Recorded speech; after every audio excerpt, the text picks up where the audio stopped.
during Operation Sindoor. As all the honorable members would appreciate, it was important to send a clear, strong and resolute message after the Pahalgam attack. Our red lines had been crossed and we had to make it very apparent that there would be serious consequences. As a result, the first step which was taken was that a meeting of the Cabinet Committee of Security took place on the 23rd of April, and that meeting decided that one, the Indus Waters Treaty of 1960 will be held in abeyance with immediate effect until Pakistan credibly and irrevocably abjures its support for cross-border terrorism.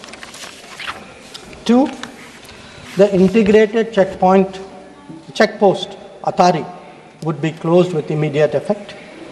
Three, Pakistani nationals who are traveling under SARC visa exemption scheme will no longer be allowed to do that. Four, the defense, naval and air advisors of the Pakistani High Commission would be declared persona non grata. And five, the overall strength of the High Commission would be brought down to 30 from the number of 55. It was very clear, Honorable Speaker, sir, that after this first set of steps approved by the Cabinet Committee on Security, that India's response to the Pahalgam attack will not stop there. Our task, from a diplomatic perspective, from a foreign policy approach, was to shape the global understanding of the Pahalgam attack. What we tried to do was to bring out to the international community Pakistan's long-standing use of cross-border terrorism. We highlighted the history of terrorism in Pakistan and how this particular attack was meant to target the economy of Jammu and Kashmir and to sow communal discord among the people of India. Our messages were two. One, zero tolerance of terrorism, and two, the right to defend our people against terrorism. So all the interactions we did, the diplomatic briefings, we called all the embassies for briefings, we interacted with the media. All of this was aimed at these two objectives: zero tolerance of terrorism and the right to defend ourselves, right to defend the people of India against cross-border terrorism. Now, the focus for our diplomacy was understandably the UN Security Council. And Honorable Speaker, sir, the challenge for us was that at this particular point, Pakistan is a member of the Security Council. We are not. So we had to achieve our objectives in a Security Council where Pakistan is a member. Now, our goals in the Security Council were two. One, to get an endorsement from the Security Council of the need for accountability, and two, to bring to justice those who perpetrated this attack. And I am glad to say, Speaker, sir, and I hope that this is appreciated and recognized by the House. If you look at the Security Council statement of 25 April, the members of the Security Council condemned in the strongest terms the terrorist attack. They affirmed terrorism in all its forms and manifestations constitute one of the most serious threats to international peace and security. And most important, the Council underlined the need to hold the perpetrators, organizers, financiers, and sponsors of this reprehensible act of terrorism accountable and bring them to justice. I highlight this, Speaker, sir, because this statement of the UN Security Council resonated throughout the international community. So when many honorable members asked today, where was the world on Pahalgam? I think the answer is there. The answer is there in a Security Council statement which says hold them accountable bring them to justice, and that is exactly what we did through Operation Sindoor. Now, I also want,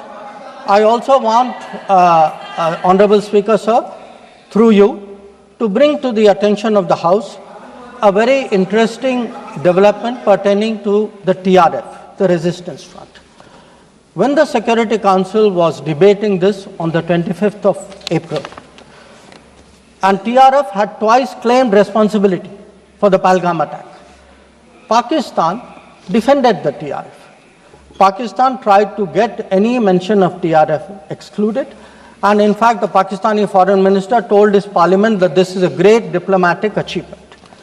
Now, I mention it because today, again, thanks to our diplomacy, the TRF has been designated as a global terrorist organization by the US government, and the same Pakistani Foreign Minister who took so much pride saying, I defended the TRF, says, well, now if the US has done this, we accept it. So that is where the Security Council issue stood. If I could then, sir, move on to the diplomacy from 25th of April till the commencement of Operation Sindoor. During this period, there were obviously a number of phone calls, a number of conversations. At my level, there were 27 calls. At Prime Minister, I think almost 20 calls. About 35, 40 letters of support came in. And what we tried to do was to create a narrative, prepare the diplomacy for the launch of Operation Sindoor. And the result of that diplomacy, Honorable Speaker, sir, there are 193 nations of the members of the United Nations. 193. Only 3, apart from Pakistan, opposed Operation Sindoor. Only 3. If you look through this period, and I would be very happy to share with the House the exact positions of various governments, overwhelmingly, there was recognition that terrorism is unacceptable, that a country which has been attacked has a right to defend itself, and that India was doing exactly that. Now, when Operation Sindoor was launched, we spelled out our objectives. There was a statement, Honorable Raksha Mantri ji referred to it in his statement, where we put out for the benefit of our own people, for the international community, that Operation Sindoor was hitting the terrorist infrastructure in Pakistan and Pakistan-occupied Jammu and Kashmir, from where terrorist attacks had been planned and launched. We highlighted that 9 sites had been targeted, and we said that our actions are focused, measured, and non-escalatory in nature. And we were living up to the commitment that those responsible for this attack will be held accountable. This was the commitment which was endorsed by the UN Security Council, thanks to our diplomacy. It was a commitment made by the Prime Minister to the people of India that we would hit those symbols, those sites, those planning places. So today, when I hear many questions from across the aisle, I want to say, which one of you imagined that Bhavalpur and Muridke would be brought down the way it was? Which one of you thought? When did you even think of it during your tenure? Did it even cross your mind? In fact, on the contrary, you ruled it out after 26/11. So I think our objectives are very clear. We wanted to send a message to the terrorists. We wanted to send a message to Pakistan that do not continue this support for terrorism. And I think on the morning of 7th of May, that message went home loud and clear.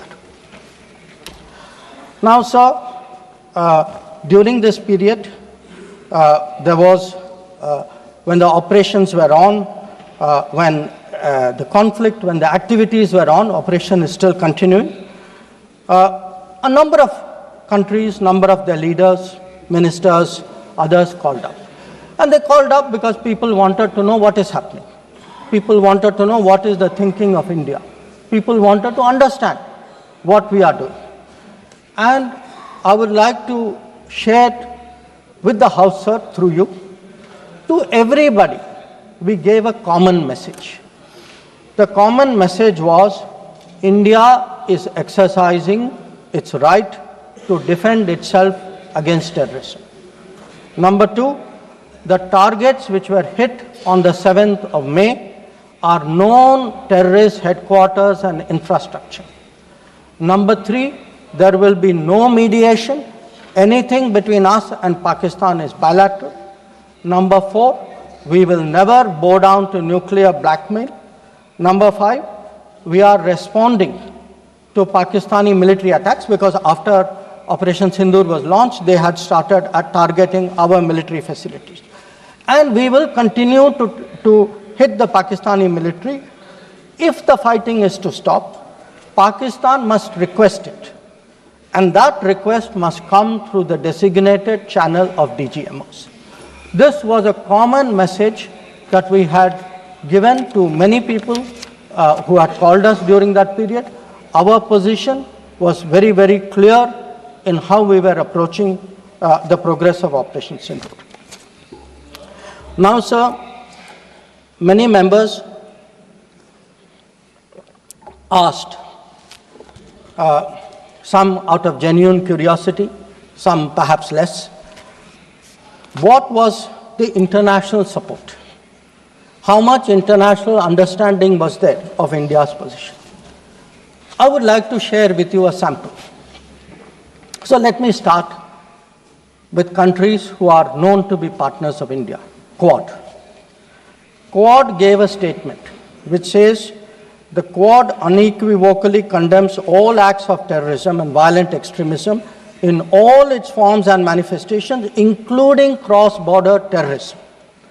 We condemn in strongest terms the terrorist attacks in Pahalgam on 22 April and call for perpetrators, organizers and financiers of this reprehensible act to be brought to justice without any delay.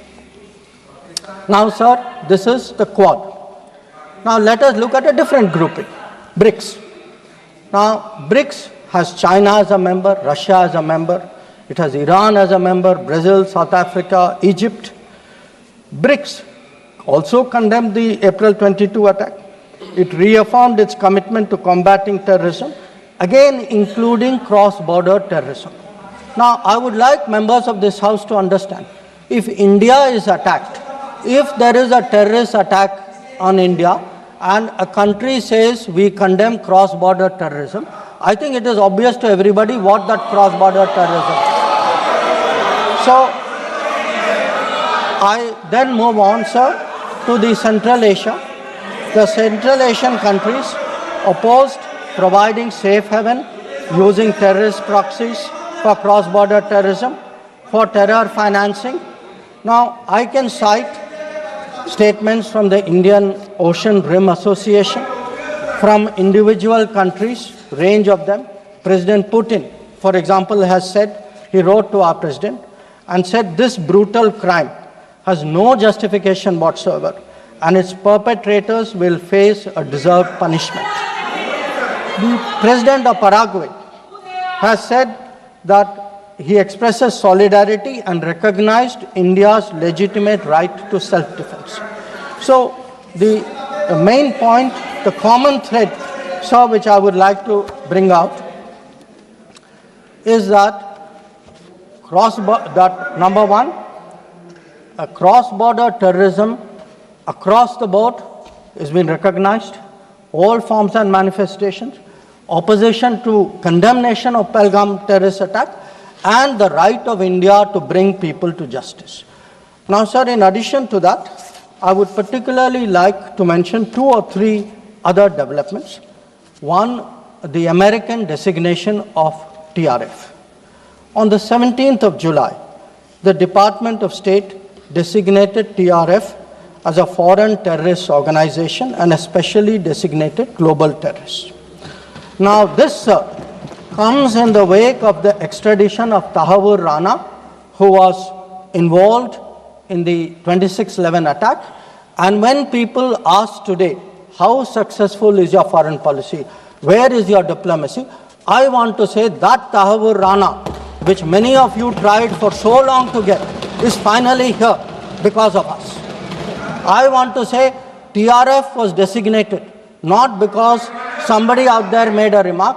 TRF was designated as a global terrorist organization because our diplomacy persuaded another country to do that. Now, our strong stance has resonated across the world. I was some time ago in Germany, and standing next to me, the German foreign minister said, India has every right to defend itself against terrorism, and Germany will support this fight against terrorism. Similar position has been taken by France. Similar position has been taken by the European Union. So, what I would like to highlight, sir, is that today, where Operation Sindoor is concerned, there has been, the world sees what it is about. The world realizes this is a fight against terrorism. It is felt that India has acted responsibly but firmly. Now, I would like, sir, to address one particular aspect because some members have brought it up. And this is regarding the US activity during this period. Sir, I'd like to inform the House that on the 9th of May, Vice President J.D. Vance called the Prime Minister, warning of a massive Pakistani attack in the next few hours. Prime Minister, in his response, made it very clear that if such an attack happens, it would meet with an appropriate response from our side. Now, sir, that attack took place and was foiled by our armed forces, and I think the House should collectively appreciate the performance of the armed forces in foiling what was a massive attack on the 9th and 10th of May. Now, our response, which the Prime Minister promised, was delivered, and it was delivered with devastating effect. I don't have to say anything. Every member has seen satellite pictures of Pakistani airfields. You can see from the state of those airfields, which shown by the pictures, what was our answer. Now, on the 10th of May, we received phone calls sharing the impression of other countries that Pakistan was ready to cease the fighting. Our position was, if Pakistan was ready, we needed to get this as a request from the Pakistani side through the DGMO channel. That is exactly how that request came. Now, I want to make two things very clear, sir. One, at no stage in any conversation with the United States was there any linkage with trade and what was going on. Secondly, there was, please listen. Secondly, there was no call between the Prime Minister and President Trump from the 22nd of April, when President Trump called up to convey his sympathy, and the 17th of June, when he called up Prime Minister in Canada to explain why he could not meet. So I would again, मैं इसको दोहराता हूँ, 22 अप्रैल से 17 जून तक। माननीय अध्यक्ष जी, मेरी एक बात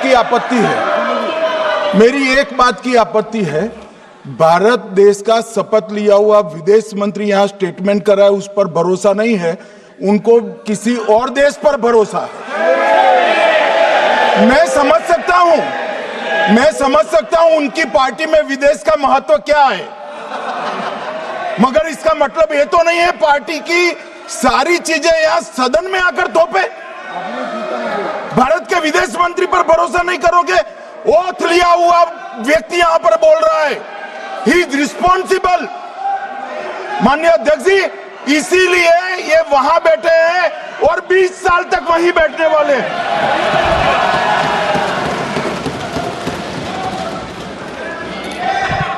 Honorable Speaker, sir, in the course of the debate today, some points were made by members of the opposition. I would like to respond to some of them. We were asked, why did you stop at this time? Why did you not go further? Please see who's asking this question. This question is being asked by people who after 26/11 felt that the best action was inaction. Now I would like sir to read out, because one member said, nowadays BJP members like reading from books. You get the truth in books. Sometimes you don't like what we read in books. So let me read out, sir, 2 excerpts from a book by the National Security Advisor of the UPA government. After 26/11, a chapter, this is a book called Choices. He says, on sober reflection and in hindsight, I now believe the decision not to retaliate militarily, but to concentrate on diplomatic, covert and other means was the right one for that time and place. This is what he says. But did he even do that? Because 26/11 happened in November of 2008. What was the reaction? The reaction was Sharm el-Sheikh. Was that diplomatic? Was it covert? Was it military? Now what did Sharm el-Sheikh do? In Sharm el-Sheikh, the then government and the Pakistani Prime Minister agreed terrorism is a main threat to both countries. Now, today, sir, people are saying, America is hyphenating you, Russia is hyphenating you. That is what I heard Dipinder Huda ji say. Hello, you are hyphenating yourself. I mean, you did not need a foreign country to say, please link India to Pakistan. Your own government was saying, India and terrorism is a main threat to both countries. And then they said, terrorism should not be linked to the composite dialogue. And worst of all, they accepted a reference to Baluchistan in that. Now, here is a country reeling after 26/11. And you are equating Baluchistan and 26/11, what happened in Mumbai? And you are saying that the perpetrator and the victim have both got a problem. And then now you are asking me, why didn't you go further? People who did nothing are asking a government which did so much, saying, why didn't you do more? Now, you might think, sir, that this is a one-off. But this is a habit, because this is the thinking in that part of the house. Some years ago, there was, if you remember, sir, the Mumbai train bombing. The Mumbai train bombing happened in July of 2006. In September of 2006, 3 months after the Mumbai train bombing, at Havana, the UPA government, with its Pakistani counterpart, condemns all acts of terrorism as though we are both again equal, and agrees that it's a scourge that we need to effectively deal with together. And then they directed again resumption of dialogue. So what I want to highlight is, for people who did nothing to have the temerity, the gumption today to ask a government which did so much, which brought down Bhavalpur and Muridke, to say, why didn't you do more? I think it's extraordinary. Now, sir, we also heard from one of the early speakers saying we are now facing a two-front, and that the leader of opposition has been warning us about two-front. Now, all I can say, sir, is the person who said it, and maybe the leader of opposition, must have missed their history lessons in school. I'll tell you why. Because I would like to walk you through the history of this two-front. The two-front started because of something called POK. POK was created in 1948-49 by the government of this country by not completing the job of what was to be done. Now, sir, the House should note these dates. The two-front started 1963, when the Shaksgam Valley was ceded by Pakistan to China as a result of an agreement. Then in 1966, the Karakoram Highway was agreed upon, which took 20 years, was completed in 1986. Now, references were made to China-Pakistan military collaboration.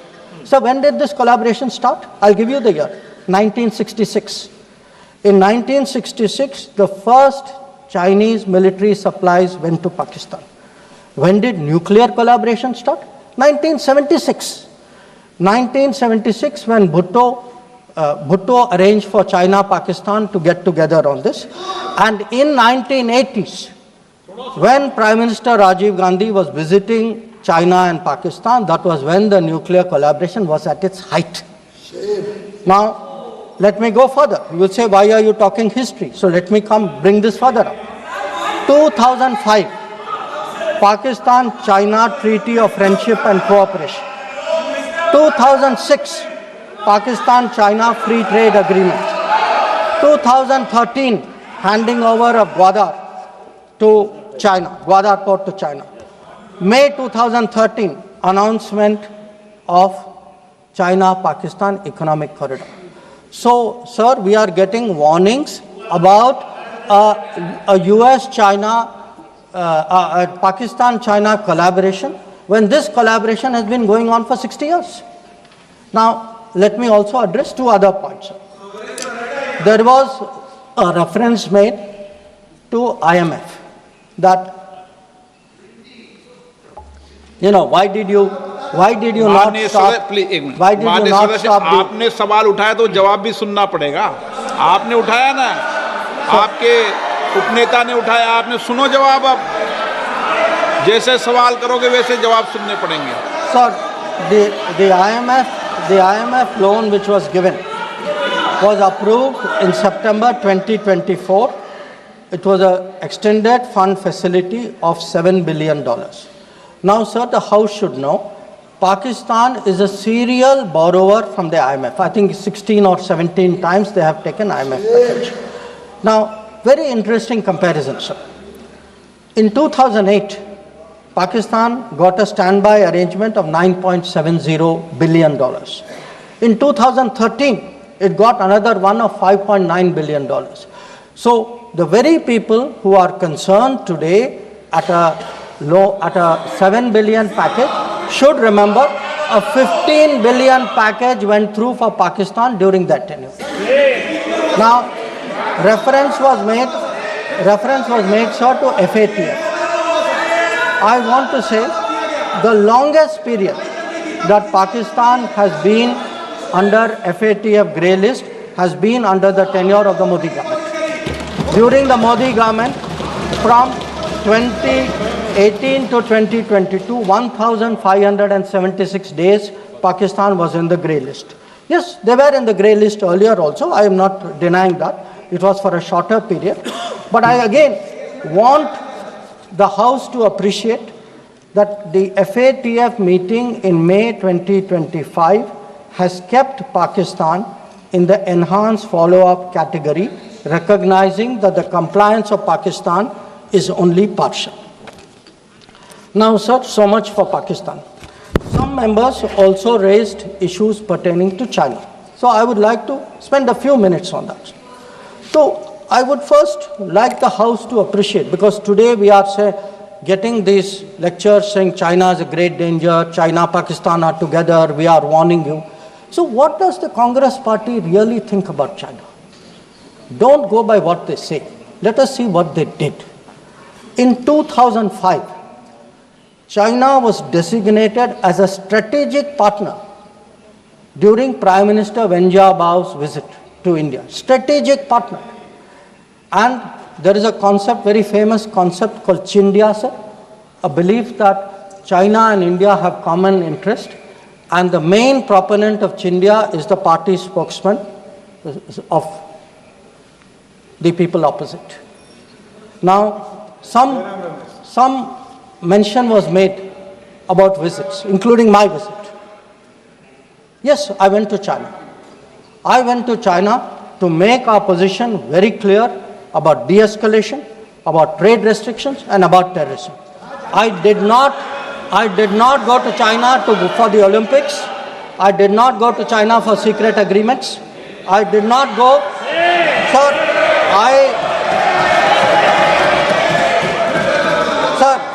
So the House should know that people were watching Olympics when China was issuing stapled visas for people from Arunachal Pradesh and Jammu and Kashmir. This is the reality of China. Now, let me really tell you, sir, how is the relationship with China. Some years ago, विदेश मंत्री जी को संरक्षण देना चाहिए। उनके speaker जब बोल रहे थे, हम पूरे धैर्य से सुने। मैं बताऊंगा कितनी असत्य बातें बोली गई कल, परंतु फिर भी असत्य को भी हम हलाहल समझकर पी गए। अब ये सत्य भी नहीं सुन पाते हैं। माननीय अध्यक्ष जी, मुझे लगता है आपको प्रोटेक्शन देना चाहिए। बैठे बैठे टोका टोकी करना सबको आता है, ऐसा नहीं हमें नहीं आता, मगर इतने गंभीर विषय पर चर्चा जब हो रही है तो सरकार के प्रमुख विभाग के मंत्री को बोलते हुए बैठे बैठे टोकना ये विपक्ष को शोभा देता है क्या? मान्यवर, आपने बिल्कुल उनको आग्रह से कहना चाहिए, वरना हम भी हमारे मेंबर को बाद में समझा नहीं पाएंगे।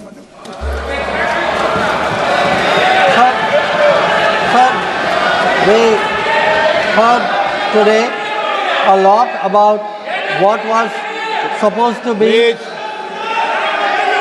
the thinking. बैठे आपको इजाजत नहीं, बैठिए। Sir, we heard about warnings about China, cautions about China. China is planning this, China is planning that. But sir, I want to remind this House, Doklam crisis was on. The leader of opposition decided to get a briefing from whom? Not from the government, not from the emir, from the Chinese ambassador. He took his briefing from the Chinese ambassador when our military was confronting the Chinese military in Doklam. So I want to say that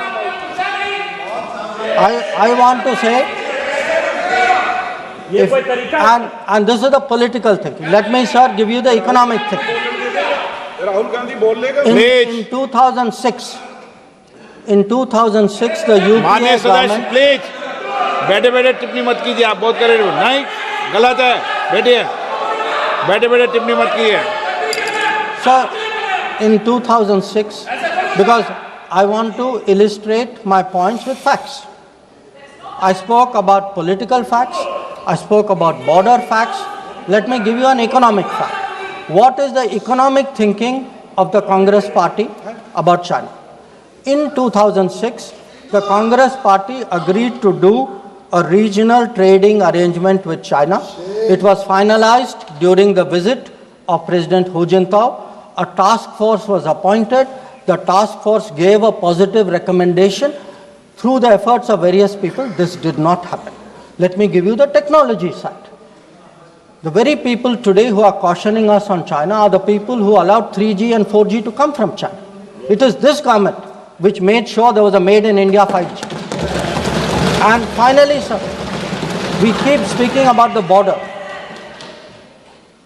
The border, if today, whether it is the border with Pakistan, whether it is the border with China or any other border, if our military is today able to stand its ground, the kind of massive deployment that we saw on the China border after 2020, it is because our border infrastructure budget has gone up 4 times.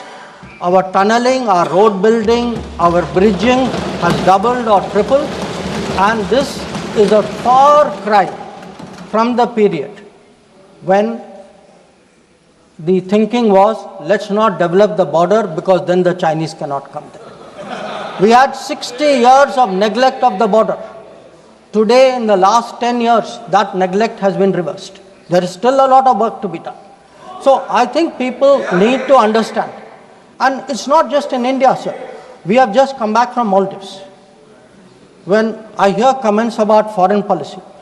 Yesterday, day before yesterday, the Prime Minister was the guest of honor at the Independence Day of Maldives. This is the country which during their time forced an Indian company to leave an airport. That country today has invited India to build 2 new airports. Look at Sri Lanka. If the Hambantota port was built between 2005 and 2008, and at that time it was actually justified as saying that it has no impact on India's interest. So I want, sir, the House to appreciate that the people who are today claiming to be custodians of national security thinking, who say that they are giving warnings, let us look at the record, let us see what they did when they were in office.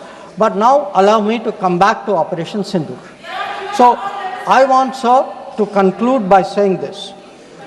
The challenge of cross-border terrorism continues, but Operation Sindoor marks a new phase. There is now a new normal. The new normal has 5 points.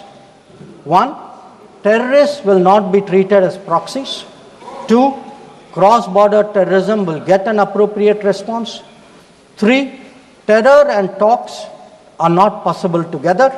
There will only be talks on terror. 4, not yielding to nuclear blackmail.